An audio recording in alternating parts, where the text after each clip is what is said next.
What advantage then hath the Jew, or what profit is there of circumcision? Much every way, chiefly, because that unto them were committed the oracles of God.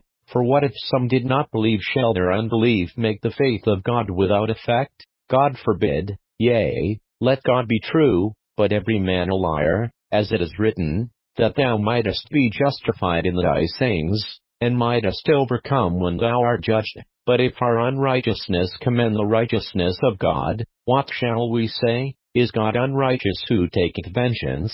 I speak as a man. God forbid. For then how shall God judge the world?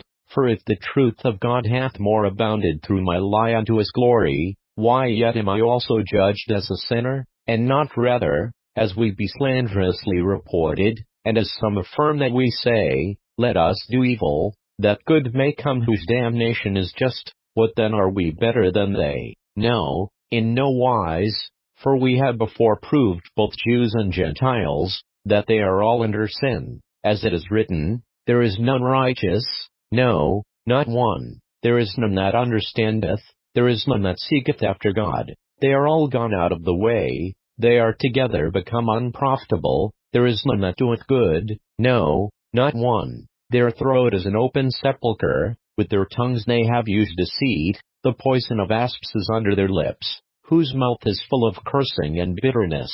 Their feet are swift to shed blood. Destruction and misery are in their ways, and the way of peace have they not known. There is no fear of God before their eyes. Now we know that what things soever the law saith, it saith to them who are under the law, that every mouth may be stopped, and all the world may become guilty before God. Therefore by the deeds of the law there shall no flesh be justified in his sight, for by the law is the knowledge of sin. But now the righteousness of God without the law is manifested, being witnessed by the law and the prophets, even the righteousness of God which is by faith of Jesus Christ unto all and upon all them that believe, for there is no difference.